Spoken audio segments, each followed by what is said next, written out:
On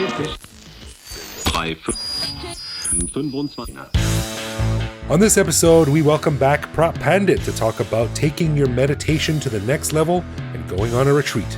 So if you're looking to get away from the hustle and bustle and calm your mind, you'll learn a lot on this episode of the Bangkok Podcast.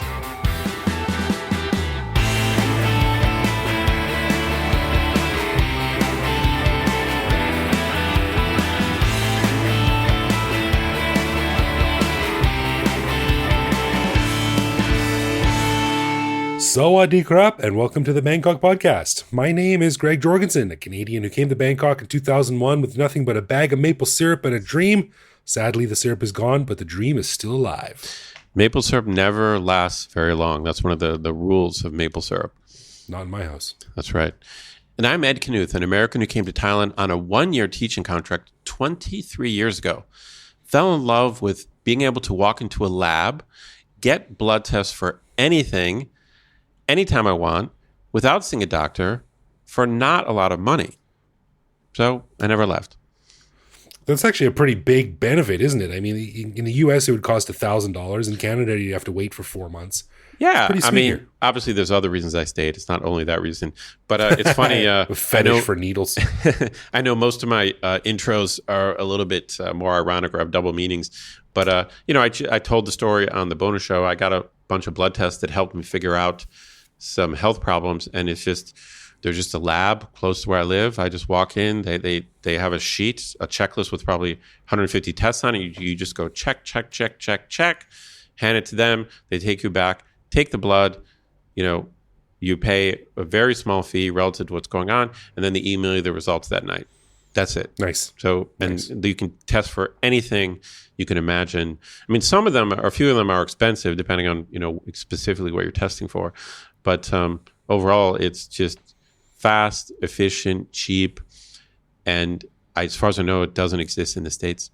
Right, and you get an injection poked into your arm, so it's a win-win. Yeah, a total stranger sucks blood out of your arm. Can't go wrong. That's right. All right, we want to give a big thanks to all of our patrons who support the show.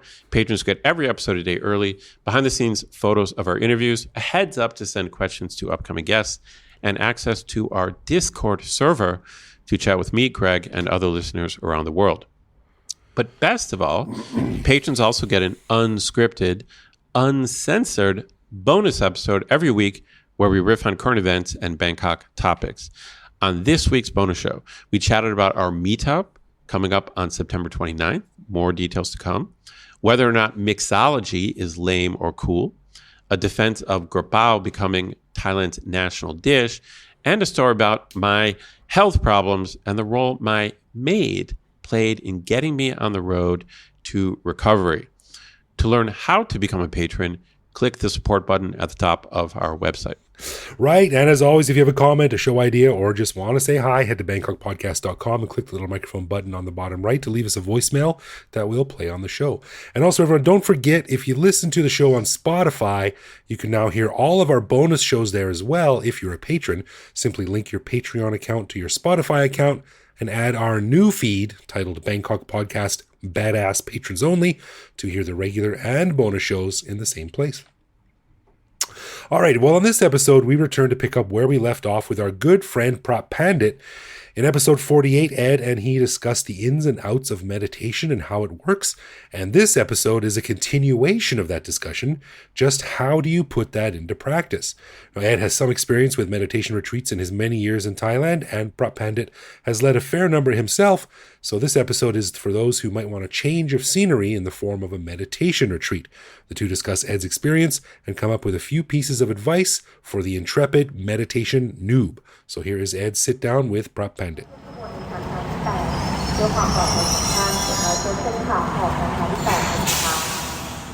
Okay, I'm here with Phra Pandit, as everyone knows, a repeat guest on the Bangkok Podcast, our local expert in all things Buddhism and religion, at least in Thai society. So welcome back, Ajahn. It's good to talk to you again. Hey, good. In our last discussion, we did a kind of a basic introduction to Buddhist meditation, which I thought you explained quite well. And we finished off talking about how to start meditating. And you recommended finding a local group But we did mention, and you were suggesting that even a retreat might be a good way to start. Let's just start with the basics. Can you kind of just explain what is a meditation retreat? Like what generally happens, or where do you go? What do you do on a meditation retreat? Right. So there are different styles of meditation, and there are different qualities of meditation retreat. You're probably better to do these in the West, where the food is going to be okay, the environment is going to be okay, the things are set up better. Retreats in Asia can be quite hard. For example, sleeping on just a concrete slab, or being invaded by mosquitoes, or not having a fan, all kinds of suffering. Now, suffering is quite good for meditation, but you get to see your mind and how your mind reacts to it. But really, certainly if you're a beginner, I would tend to go somewhere reasonably organized and systematic, which really means somewhere in the West rather than Asia. Okay. So maybe that's our first piece of advice if you're considering a meditation retreat, to at least check on the conditions of the accommodation. So maybe that's our first piece of advice. So you don't end up with sleeping on a concrete slab. Yeah, definitely. Thailand has a number of retreats going around. I've only been to a couple of them, but they've been pretty poor conditions. But it does depend. There was a great one in Nakhon Pathom. I don't think it's going now, but they had excellent food. It was sleeping under mosquito nets in a long line inside a building, but a building full of mosquitoes, shared bathrooms and whatnot. And it's hot and it's difficult. So, yeah, you need to pick your retreat, I think, and pick a teacher who you can relate to. There are different meditation methods. So there is one called Goenka, which involves mainly sweeping attention from the head to the feet. There is a Mahasi Sayadaw system, which involves noting. So you note when you are thinking, when you are wanting, when you are hot, when you're desiring, when you are walking, when you're sleepy, and you note this sleepy, hot, thinking, as a way to generate mindfulness. Okay. And then there are some forest retreats and meditation systems and teachers.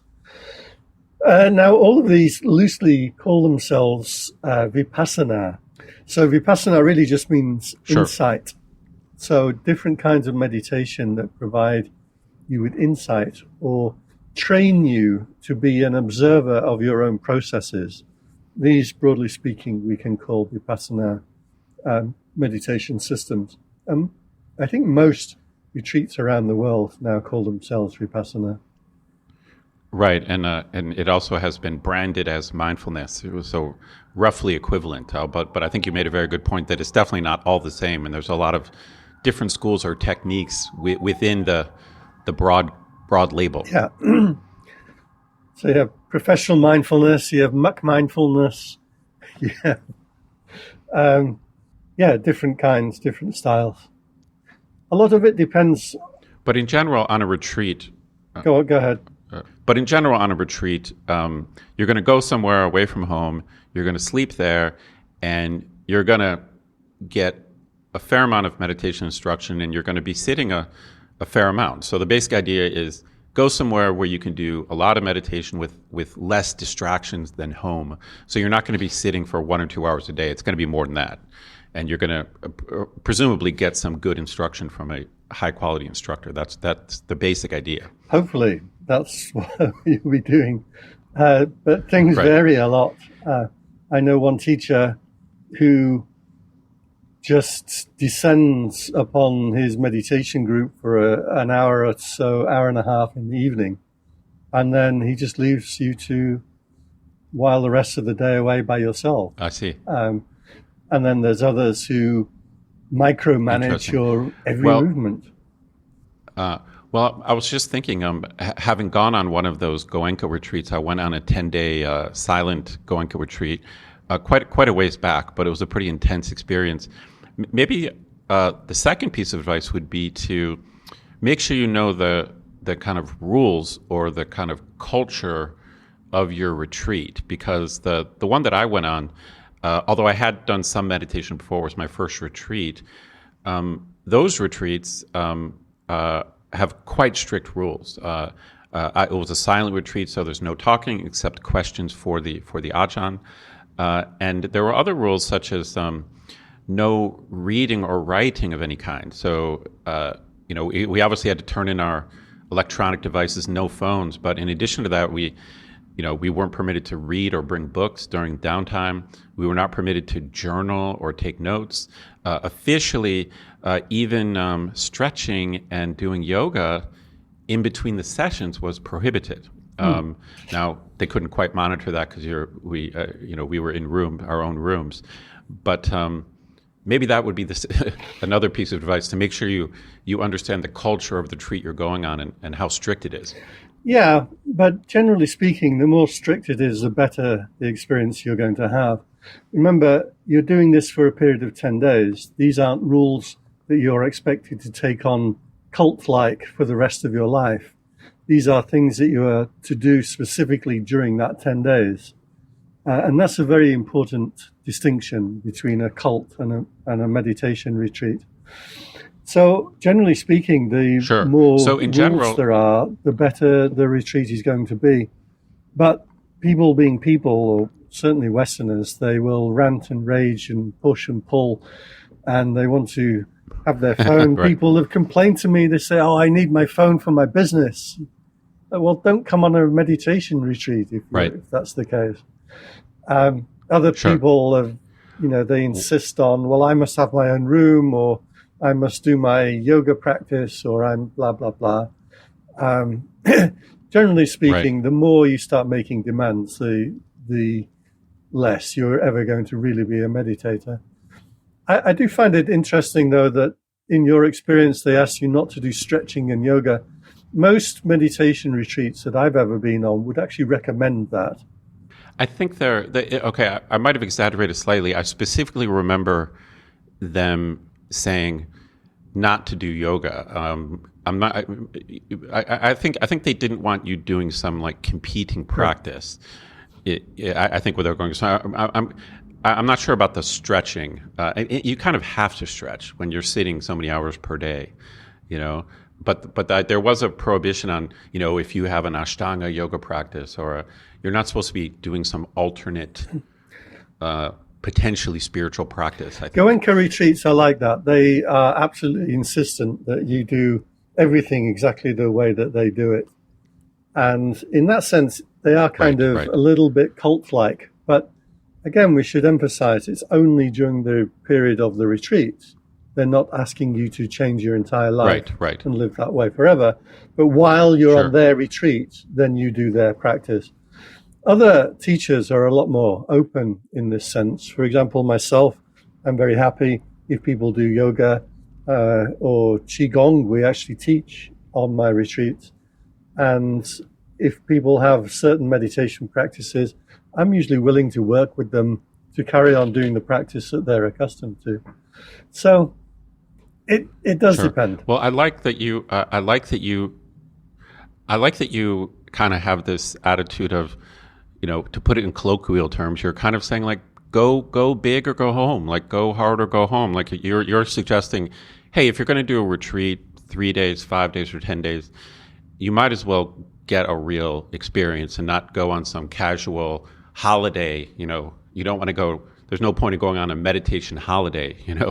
You're suggesting if you're going to do a meditation retreat, then go on a real one. In most cases, maybe the more restrictions, the better. Is that accurate? Yeah, I think so.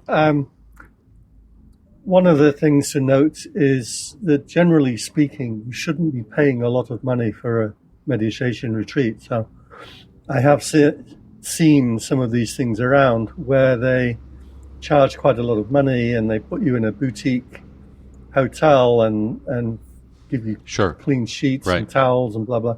Generally speaking, it should be something that's reasonably simple and something that's reasonably cost effective, i.e. they're not like making large amounts of money out of it.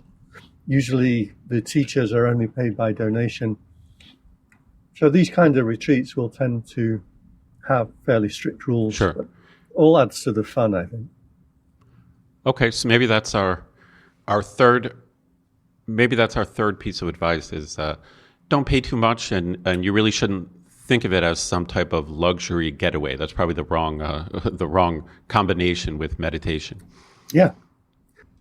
So I was curious your opinion on silent retreats versus ones that are more relaxed. My long one I did was silent, and at the very beginning, having to turn in my phone and not being able to talk to anyone.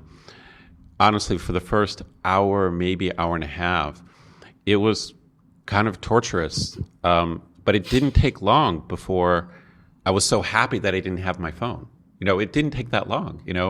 After a couple hours, it was you really feel like you're free of something. Like I don't have to worry about that anymore. But the first hour and a half, I'm constantly reaching for my phone that wasn't there. Yeah. Really, if meditation is about turning your attention inwards. So if you're still playing on the phone, that's exactly the opposite. You're turning your attention outwards. So, yeah, I'm afraid if you're going to get any good results at all, the phone's got to go, man. I agree. No, I agree. I really liked the feeling. I thought I would hate the feeling of being cut off, because I'm addicted to the internet like everyone else.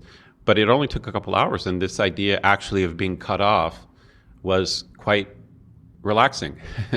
Because you're free of the compulsion. Like if you go somewhere with no internet, in the beginning you are tortured, but then when you kind of accept, okay, I don't have internet, it's actually quite freeing, or at least I found it quite freeing. Yeah, and also the other renunciation practices. So you may have to share rooms. You may only eat once or twice a day. You may be restricted on the clothes that you can wear, etc. But these are all positives. This will add to a meditation retreat experience for sure. In general, do you favor then the silent retreat? Is this or are your own retreats, do they tend to be silent, or do you favor that style? It has to be silent. There's no point going on a meditation retreat if you're not doing silence. Oh, okay. I did do a retreat once where there was a couple of obstreperous yogis who wanted to talk or do other things, and so I just left it open. I said, okay, you've come here to meditate.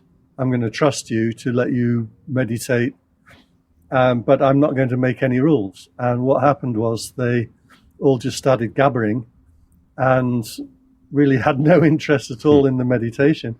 The women especially, they actually bonded quite tightly and formed a really tight kind of talking circle. And they all, I have to say, they all had a wonderful time, but they didn't do any meditation. Right. Interesting. Yeah, so it does, and again, in my case, I had a similar experience. The not being able to talk thing at first is a little bit awkward because, you're around other people and you're used to chatting or saying hello. So you have to kind of adjust your social skills. You have to turn off your social instincts. But again, by the second day, I liked it because social etiquette is a burden. Like you have to remember people's names. You have to who's that guy again, and actually not being able to talk to anyone, it just releases you from all of those social duties. So I actually enjoyed that. Like I didn't have to remember anyone's name or what their job was, or because I can't talk to them. Yeah, it's lovely. I love walking around almost like a ghost. And you don't have to make eye contact with people. You don't have to speak to them. For me, that's actually quite blissful. I like that a lot. But that's the only way that you really turn your attention inwards. if you're constantly, catching people's eyes and making little gestures and offering seats and passing things backwards and forwards, your attention is sent outside of your own self, your own processes. So, yeah, you have to do a silent retreat. It makes sense. I like it. I ended up enjoying that aspect of my retreat. So I have just some questions. I want to get a little bit specific based on my experience. And I'm just curious what your feedback is. Although this was quite a while ago that I did this, I have very clear memories from some things that were happening in my head at my retreat. And because as soon as I got home, I was telling people about some of these weird experiences. And so I'm just curious what you think. This retreat I was on was, I think, on the stricter side, where we were sitting, I guess I'd have to add it up, but it was probably something more than 6 hours per day. There were some optional things, so probably something like 6 to 8 hours per day we were sitting with instruction, in between, silent and everything. And the first few days were quite difficult, and then by day 4, I kind of got in this groove. But around day 6 or 7, it's just, I felt mentally very different things were happening. And I just, in sitting, and in this case, maybe I was doing body scanning, or I was more or less just trying to be aware of my thoughts and not follow them.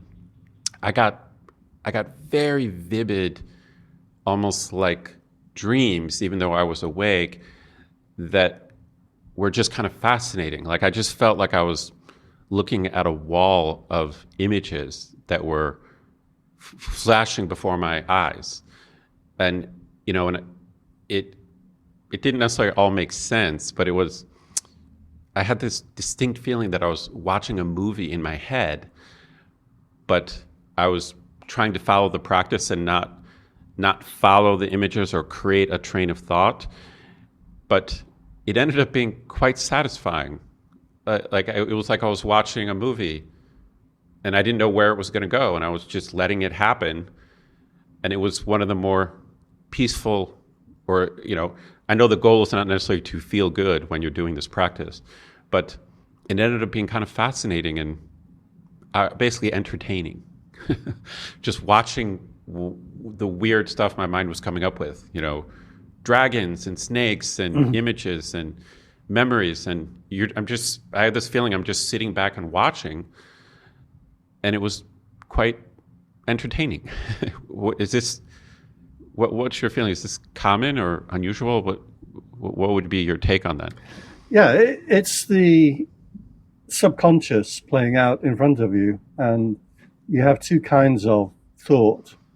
The first kind is called directed, which means you know what you're thinking about, the topic, the subject, and you're making a deliberate series of thoughts or fantasies. The other kind of thinking is where there is no control. So what happens is the mind just freely associates and jumps from one thing to another thing to another thing. And what's actually happening is you're falling asleep, but you still have enough mindfulness, enough awareness to be aware of the mind as it's falling asleep.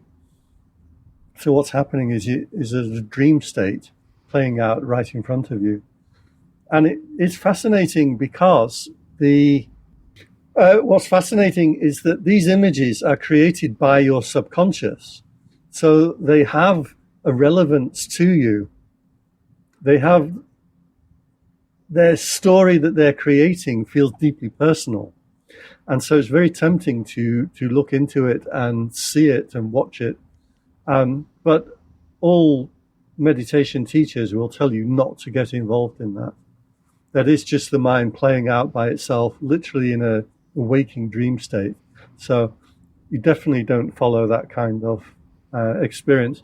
I've met people who do follow it, and basically they're getting into lucid dreaming, which can be, pretty wild and pretty beautiful, but it's not meditation, and it's not going to teach you anything about yourself. Well, I remember I stood in line for the Q&A to talk to the Ajahn, who was supposedly a senior monk slash meditator with very basic English.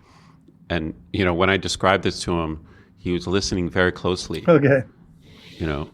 And, I said basically what I said to you. And he just said 2 words, no problem. So because I was worried, I didn't know if it was the right, I didn't know if this was supposed to be happening or if I was doing something wrong, but I felt like I was watching a wall of images and it was just going past me. And I knew I wasn't supposed to follow it. And I think I did a reasonably good job. I didn't try to study it or figure it out. You have to explore the mind. So you have to find where the edges are. It's like when a kid is playing with Lego and you say, go and make a spaceship, and they make something that looks nothing like a spaceship. You can't say, no, that's wrong. You're letting them play. You're letting them figure stuff out. So it's the same with meditation. There are kind of dead ends. What you're describing is a dead end. But if you haven't seen it and been aware of it, then you'll never understand it. So I don't think it's a bad thing in meditation to experience these things. Okay. However, to progress in meditation, that isn't the route that you go down. That will simply take you into more and more of these images, which can get more and more fascinating, distracting, but you won't progress in meditation. You will progress in lucid dreaming. Understood. Now, you also are a psychologist or have psychology training. From a kind of, I don't want to go off on a big tangent, but from a kind of Freudian angle, maybe those subconscious things are important. So maybe from a Western perspective, analyzing what those images are might have value. But you're saying that would not be meditation. That wouldn't be meditation, no. And I really don't recommend people getting into amateur psychology and over-analysis of things.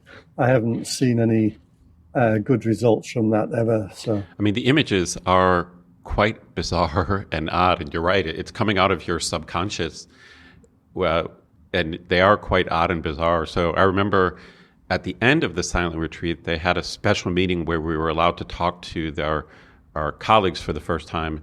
And this was a popular topic where people were saying, I remember a girl asking me, like, did you see dragons? And I was like, I did see dragons. We were exchanging, because some of the images are similar that people see. Yeah, well, if you follow Jung, he will say there are these universal archetypes that operate. So you can start to ask people and find common threads and analyze it, and maybe even find some interesting things about your character. But this is a practice of psychology and psychoanalysis. It's not meditation. Well, my other experience was kind of negative in the sense that it was around day 6 or 7 that I feel like the practice peaked, as in I definitely felt like I was in a different mental state. Like, whereas in the first few days, I felt like I was struggling with my normal mental state. And then around day 6 or 7, I had these peak intense experiences. But then, I don't know what happened, but around the middle of the next day, I just got really negative, and I was just so sick of it. And I know this is a part of the practice, but it just became so oppressively bored. And I knew from the instructions that, when you think, wow, this is bored, or this is boring, you think that is just another thought. Whatever the thought is, it's just another thought. Yeah. But it just overwhelmed. Like, I just got overwhelmed with a bad attitude, and I was just struggling to stay there. So I did make it the whole retreat, but I did go through this period of, what am I doing here? Like, I'm wasting time. Like, it was really rough. It was like a crisis of, why am I doing this? That was day 8. Yeah, these things will arise, but you've said the right thing, that you just keep observing it. One of the funny things about these intense experiences is how suddenly they can end. Like, just for no reason at all, or just a very slight thing happens, and then poof, the entire thing is gone. And then you're left thinking, well, a second ago, I just could not stand another millisecond. And I was so angry. And now suddenly my mind has changed. So it starts to give you a distancing from the mind. You get less and less interested in being absorbed in or following the state of mind. And you get more of a sense of independence from the states of mind. So Vipassana is teaching you to be a witness or an observer.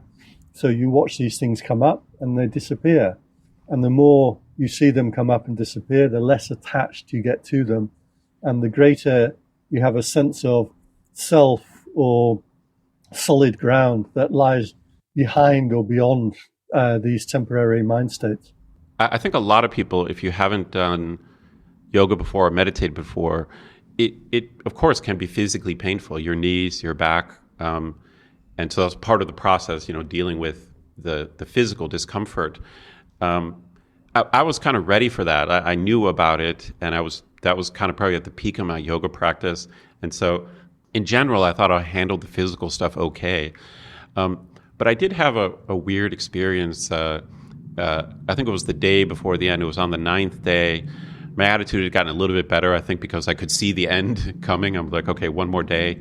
So I was kind of fighting and doing well, but my knees were really hurting, and I was just doing the practice, and I had this distinct feeling of just watching myself sitting there, and thinking to myself, who is hurting so badly, or who's feeling this pain? Like, who is this guy?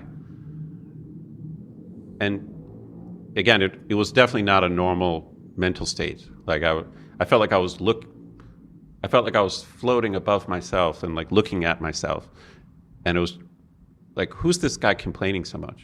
Yeah, well, that's why we go into intense retreats to have these experiences and feel out the corners of the psyche. You're starting to learn who you are and what you are, and unless you push yourself a little bit, if you just stay in the familiar ground of your normal personality, you're never going to learn very much. So to step outside of your normal way of being and have these kinds of experiences, it starts to fundamentally change who and what you are. What you were describing sounds like a strong feeling of non-self, whereas you become disassociated with the thinking, feeling body. So, yeah, this is all part of the training and the experience. And the more you do it, of course, the more retreats, the more you can contextualize, and you start to see these things for what they are. Right. Well, I found it interesting, and I guess later I was kind of glad it happened. But the simplest way to put it is, it was kind of frightening. It's a little bit disconcerting. And I'm guessing it's just because I'm getting out of my normal, comfortable personality. But there was it was somewhat frightening. Yeah. This disassociation, I think that's probably the best way to describe it. Yeah. But in general, you think it's a good thing, or it's a flash of something valuable. Yeah, you're going to go through these kind of frightening experiences. I've had a number of them myself. And that's how you learn about your psyche, the edges of the mind, the corners of your personality. All this stuff comes up, and you learn to contextualize it within the meditation. So I think it's good. A little bit of suffering and confusion and alternative experiences really is part of the practice. I can tell you a little quick story that when I first started meditating, I went to a meditation retreat a week early, and they were very angry at me for turning up a week early. So he marched me about an hour and a half out into the bush of New Zealand, into a kuti, into a hut with no electricity, and said, "You have to stay here for the entire week, and you're not allowed to come to the retreat center." Oh, wow. And he thought it was some kind of punishment, I think, but I was like, great. And I was staying out on this volcano, and the storm came in, and clouds covered the place, and it was a full moon, and I couldn't tell the difference between daylight and nighttime. Oh, wild.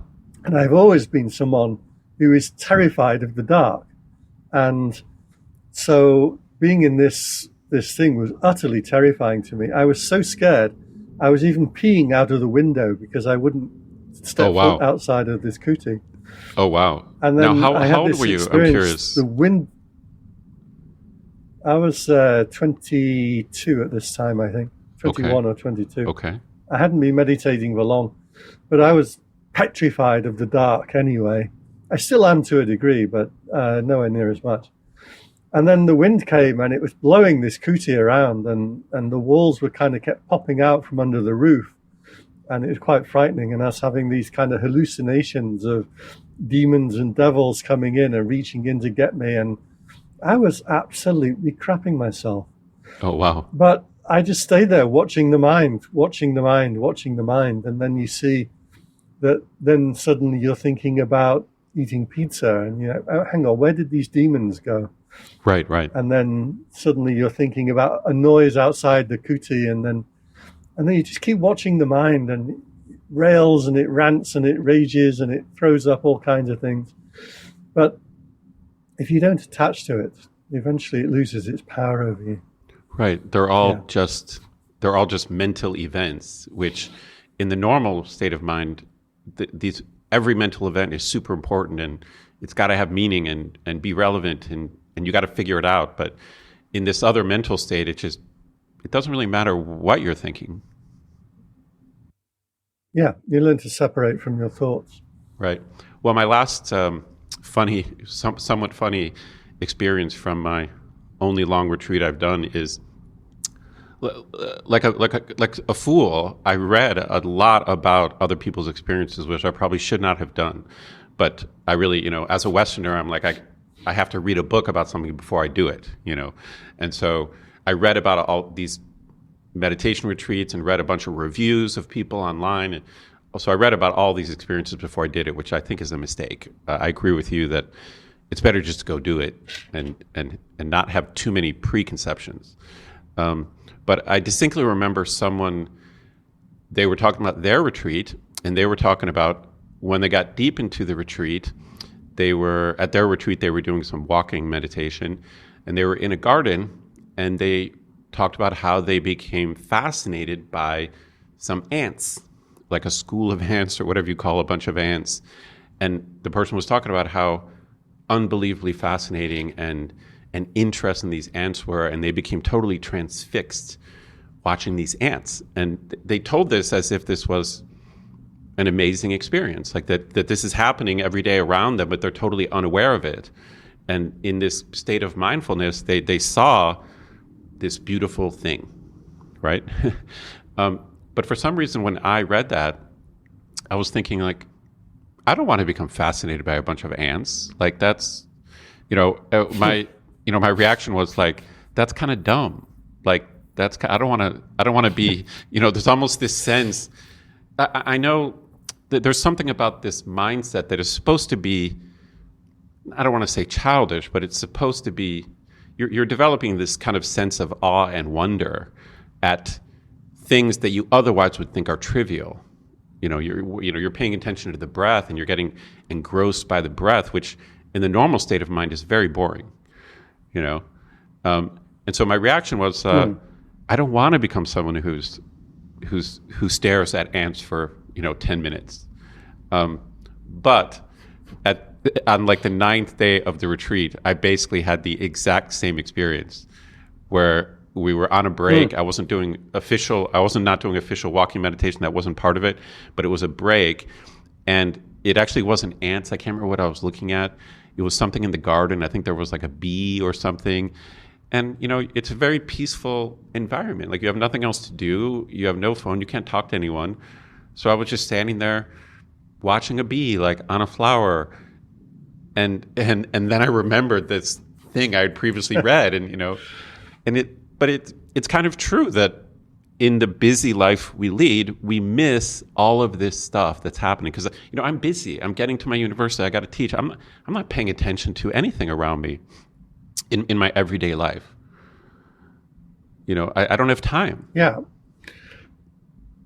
Well, what's happening is, for most people, you're not aware of life. You're aware of what you think about life. And so your thoughts about something override your experience of the thing itself. And so as a meditator, you're putting aside your thoughts, and then suddenly you start experiencing things just raw without the layer of thoughts about it. That's why we do eating meditation, that it changes the way that you eat drastically if you are eating mindfully. Looking at bees or ants or a sunset or something that stops the mind, and you enter into just raw experiencing rather than the layer of what you think about it. That's Right. what's happening, and it's quite beautiful, but also ultimately quite distracting because you have to not be absorbed outside. Understood. Okay. Ajahn, I wanted to say thank you for coming back on. I know we're not done with this. And, I think we touched upon some interesting questions about, the best way to teach meditation, the best way to explain it. So maybe that's a topic to come back on in the future. Yeah. Okay, Ajahn, thank you once again. I'm eager to have you back. I know you're going to talk to Greg soon about some other stuff. So until next time, thank you from the Bangkok Podcast. Okay, thanks for having me. That was really cool. I've never been on a meditation retreat. I'm not good at meditation. I've tried it and I did not really enjoy it. And mostly the reason why I don't do it is because I'm lazy. But I'm also like 1% scared that I'm going to like unlock a secret door in my brain or something that's going to take me to a place where I don't want to go. Yeah, no, I'm with you. I mean, that's why. So I'm pro cannabis, as a lot of people know, but I'm quite. I don't know what the right word is. I'm quite careful with higher level psychedelics. So some of you might think, for normally on the podcast, that I'm hugely into acid or something like that, but that's not true at all. I'm just scared that these more powerful psychedelics are just going to like change me, and I'm going to wake up and not be the same person. And meditation retreats, like, especially longer ones, they are like that. Like they mess with your head, and you as we talked about in the interview, it's like you can really get this sense of detachment from yourself, which is very unsettling. And I could see how people might not want to go down that path. Right. That's kind of what I'm thinking about. Like, I don't want to look inward too deeply. It's like that old, you're afraid what's in there. Yeah, it's like that old Steven Spielberg show, Amazing Stories, where someone has a mirror and the reflection is your true self, like what you're truly like inside. and this like handsome guy steps inside of it and runs away screaming. I'm kind of thinking like that. No, you're right. No, I mean that's a very good point. And there's a lot of things I like talking to Phra Pandit about, but especially this meditation stuff. As you can tell from the two interviews together, I feel like he personally is kind of in a meditation renaissance. He always meditated, he talked about it, and he taught it. But, as he explained in the show, it's like he thinks that he got some not optimal education before. And so he's kind of re-upped his own game, and is now has a kind of slightly different perspective on it, and he seems even more passionate about it than he was before. So I think we caught him at a good time. I think it was your idea to do this, but we happened to just catch him at a good time to do this topic. I do think Meditation Renaissance would be the awesome name for a metal band. But it was really cool, and every time we do this, I inch a little bit closer to doing something like this. Every time we do a show like this, but I don't know. I still got a ways to go, I think. But it's great conversation, and I know it's very, very popular with a lot of people, and a lot of people really benefit from it. So more power to them, and maybe I will join them one day. Yeah, I mean, I kind of said this on the show. He is the expert, of course, but I kind of think if you're starting out, like a 3-day retreat makes more sense than a 10-day. But he was kind of pushing for just jumping in and going for it. But the 10-day is pretty intense, and so I personally would kind of recommend a 3-day. A 3-day is pretty serious, but it's much less of a commitment than 10 days. So my personal advice, for whatever that's worth, is I would go with the 3-day for your first time. It also gives me a really good idea. If you ever do any higher level psychedelics, and you say to me, so what's the podcast episode this week? I'll be like, podcast. What are you talking about? I don't know. Great. Thank you. Glad I have friends like the whole thing up. Glad I have friends like you who totally screw with my mind. Well, many thanks to Phra Pandit for coming on the show. Always happy to have him back. And he'll be on again. Keep your eye out for the next episode with our friend. For sure. All right, let's get into some love, loathe, or live with, where one of us picks a particular aspect of life in Bangkok, which we then discuss to decide if it's something we love about living here, loathe about living here, or have come to accept as something that we just have to learn to live with, no matter how we feel about it. Now, Ed, I got something for you this week, and it's very, very simple, but I found myself in the situation the other day, and I was wondering how other people felt. You're a vegetarian, so I think that this will be up your alley, but what do you think when you finish a coconut? Do you dig around for the meat, the white meat inside the lining of the coconut? Is this something that you find worth going after, or do you not even bother with it? Okay, weirdly specific question, but I'll go with it. As in like you're drinking coconut water. Yeah. And then the question is, do you then eat the coconut? Yes, like the white lining inside. Yeah, okay. Interesting question. The truth is that I usually don't, but I kind of feel like I should. Like, kind of raw coconut. There's different things people emphasize when they're vegetarian, but right now, like a super popular thing is whole foods. So it's not it's not just not eating meat. It's avoiding potato chips. It's like eating raw fruit is like, the whole food movement is a huge thing. It's even part of the paleo diet, which includes meat. It's like they're really into whole foods. And so you really are supposed to eat coconut straight. But I'm usually too lazy. And coconut straight to me it's kind of hard to eat. It's not easy. Like you have to scrape it. Yeah, you have to scrape it, and it's but I like it. I have eaten it before, just bitten chunks of coconut. So I don't know. What do you do? Do you go for it? If it's presented to me, and then I'll eat it. But I always find out if I'm digging around in it, then mine always has like little bits of wood and stuff like the actual coconut in it. And I just find that like it's like eating a sunflower seed with a little bit of shell on it. Like, why am I bothering with this? Yeah. So I like it, but I think I'm definitely a live with. I'm sort of meh. If it's in front of me, I'll eat it, but I'm not going to spend 20 minutes. I'm the same. It's not one of those things that is a delicacy I'd really look forward to. It's just there's a barrier to entry. It's kind of too hard to eat, and you don't get raw coconut is not. It's not like eating pineapple. Like pineapple is just so sweet and juicy. Yeah, and it's just bam, and raw coconut doesn't have the bam effect. It does. Yeah, it lacks the bam. It's like working really hard for a glass of lukewarm water. You're like, it's fine, but I would prefer maybe a Coca-Cola or something. Apologize to all the coconut people out there. We're sorry. Yeah. The powerful coconut lobby. We don't want to piss off big coconut. True that. All right. A final thanks to our patrons who support the show. Patrons get a ton of cool perks and the warm, fuzzy feeling knowing that they're helping in our never-ending quest for cool content. Find out more by clicking support on our website. And connect with us online. We're Bangkok Podcast on social media, bangkokpodcast.com on the web, or simply bangkokpodcast@gmail.com. We love hearing from our listeners and always reply to our messages. Yeah, you can also listen to each episode on YouTube. You can send us a voicemail through our website that we'll feature on the show. I don't post on Twitter anymore, and apparently announcing that really upsets some people, but you can now find me on Threads at BKKGreg, soaking in my liberal tears. Bit of an inside joke there. So thanks for listening, everyone. Take it easy out there, and we'll see you back here